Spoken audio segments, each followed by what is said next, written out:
खगेला साहब जो निरंतर तकरीबन 30 सालों से समाज की सेवा कर रहे हैं, पत्रिका के माध्यम से, मीटिंग्स के माध्यम से समाज को जो एक रास्ता दिखा रहे हैं, मैं समझता हूँ कि समाज सदा ही नेतराम खगेला साहब का ऋणी रहेगा और हमारी कोशिश रहेगी कि उनका मार्गदर्शन हमें मिलता रहे।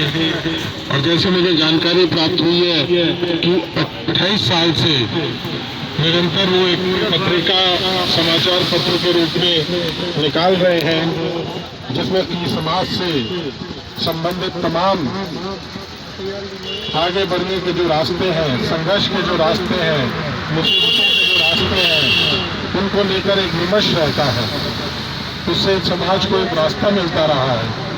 28 साल कोई छोटी बात नहीं होती। आप कोई भी पत्रिका निकालें, मैं जानता हूँ कि रोज पत्रिकाएं शुरू होती है और रोज पत्रिकाएं बंद हो जाती हैं।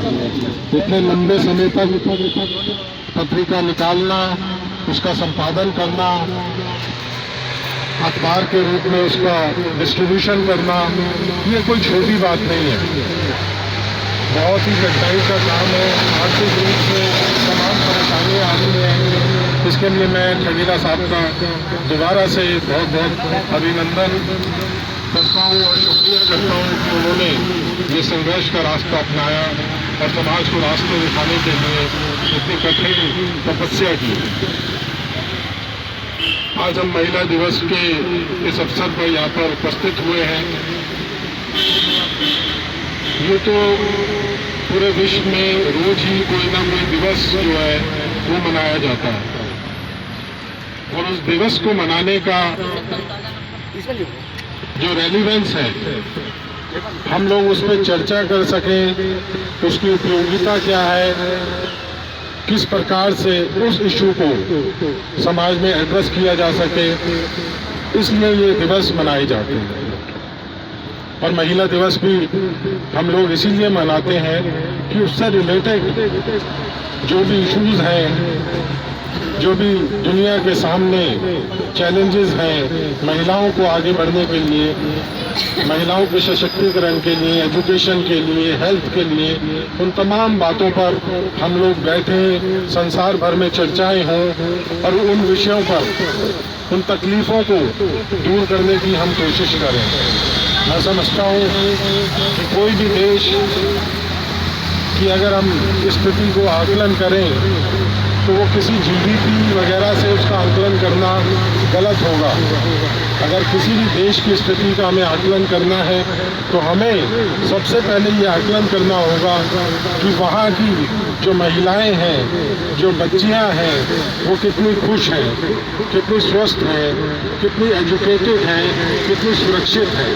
मैं समझता हूँ कि अगर हम ये आकलन पहले करेंगे तभी हम सही रूप से वो देश कितना स्वस्थ है, कितना जागरूक है, कितना आगे बढ़ रहा है, इसका आकलन हम कर पाएंगे।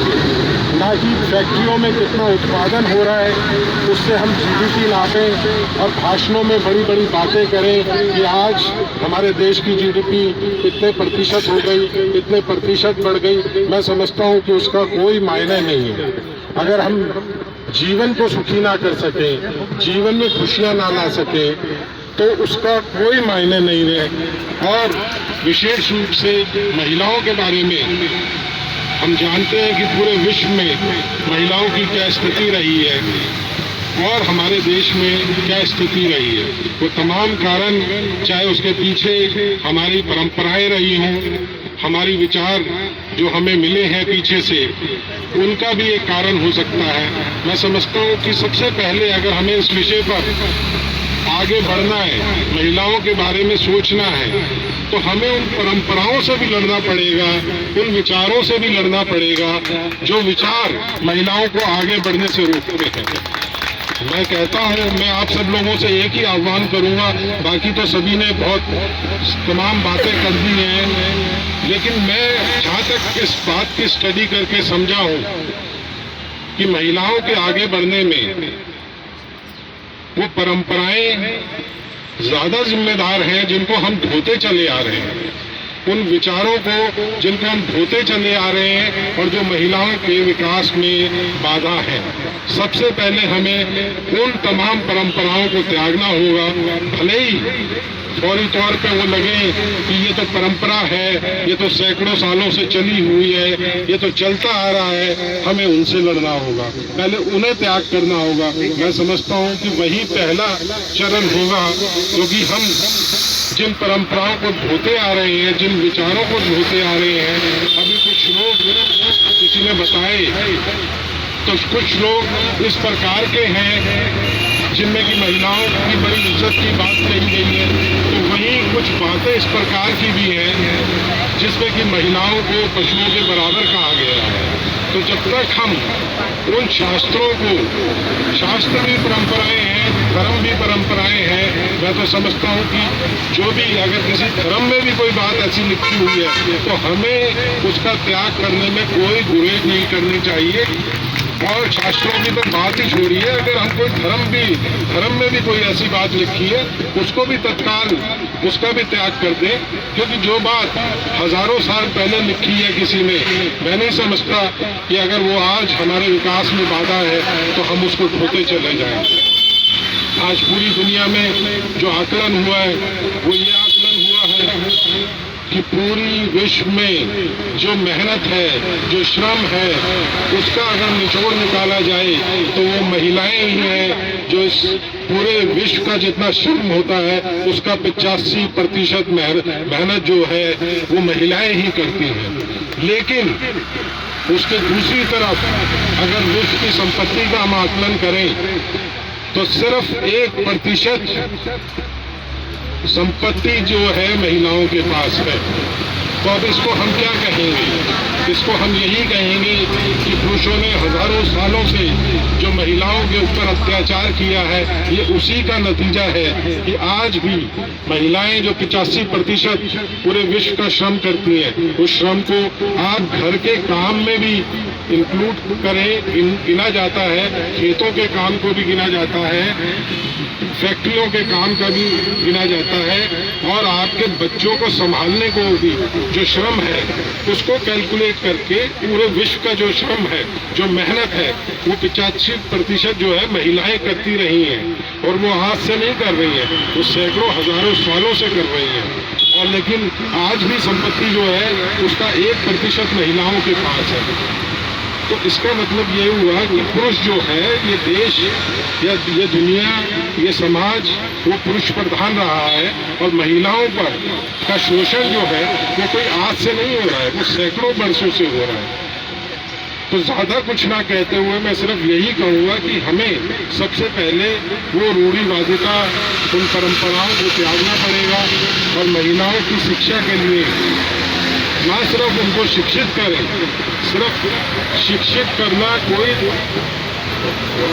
मैं कहता हूँ कि किसी नतीजे पर पहुँचने वाली बात नहीं है। शिक्षित करना वो अधूरा ही नतीजा है, जब तक कि शिक्षा को हम प्रोडक्टिविटी में ना लाएं। अगर हम उसको आर्थिक रूप से सक्षम ना बना पाए किसी बालिका को, किसी बच्ची को, तो मैं समझता हूँ कि वो रास्ता जरा अधूरा ही रह जाएगा। बेटी बचाओ, बेटी पढ़ाओ, ये आधा ही रास्ता है।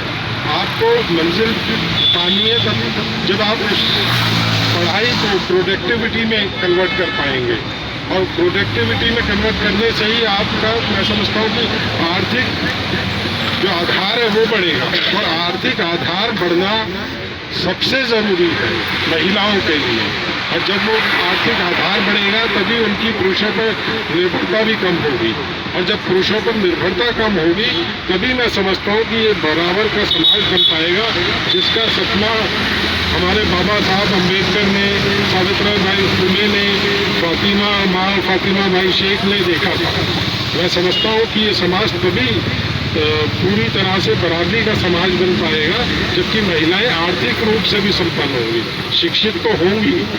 और मैं इन्हीं शब्दों के साथ ये कहूँगा कि आप तमाम महिलाएं जो हैं वो अपनी घर की बच्चियों को लड़कों के बराबर या उनसे ज़्यादा ही केयर की ज़रूरत होती है। लड़कों को खाने पीने के लिए अच्छी शिक्षा के लिए। और इन्हीं तमाम शब्दों के साथ मैं आप सभी लोग यहाँ पर आए, आप सभी लोगों का बहुत बहुत शुक्रिया करता हूँ और महिला दिवस की बहुत बहुत आप सभी को शुभकामनाएं देता हूँ। जय हिंद, धन्यवाद। धन्यवाद।